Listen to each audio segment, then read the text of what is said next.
I'm Dr. Atasha Jordan. I'm a psychiatrist, and welcome back to my channel. I am here with another part of the book series that I've recently started, answering your questions about some of the top books that I have found to be helpful as a psychiatrist.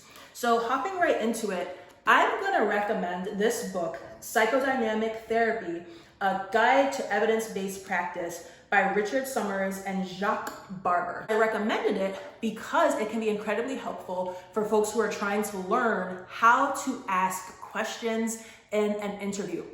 So if you're at the medical student level, the resident level, shoot, even at the attending level, honey, because we can still get better, this book is incredibly helpful. And why is it helpful? It's helpful in a way that is a little subtle and in a way you might not otherwise have thought of before. So I'm gonna flip open to one of the pages that I have bookmarked because this is a page I use very commonly. This is talking about the elements of a psychodynamic formulation. So a psychodynamic formulation is simply using the psychodynamic frame of mind.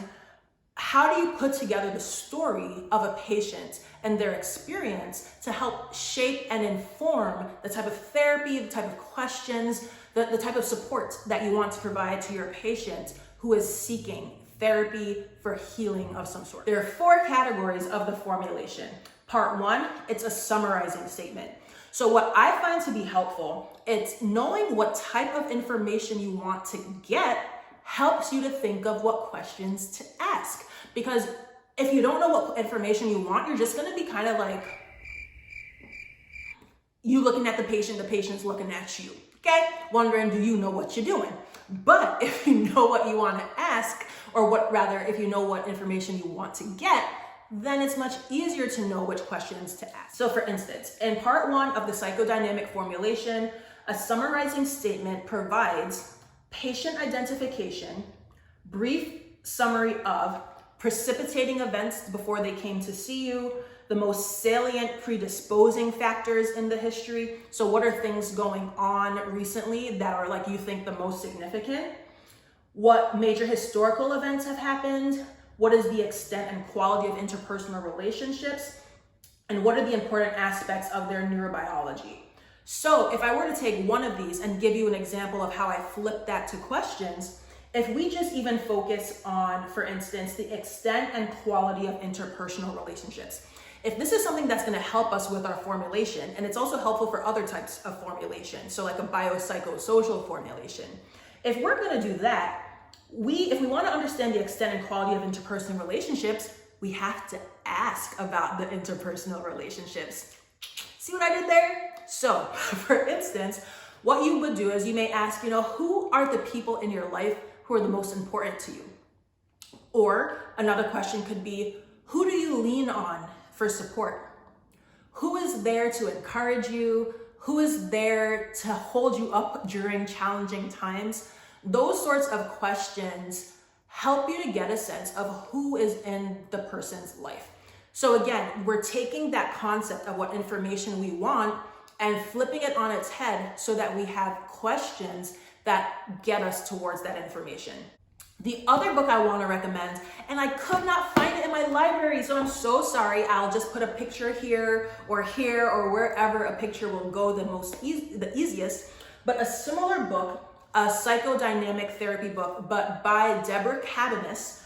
And that book, if you're looking for exact questions to ask, it has the exact questions.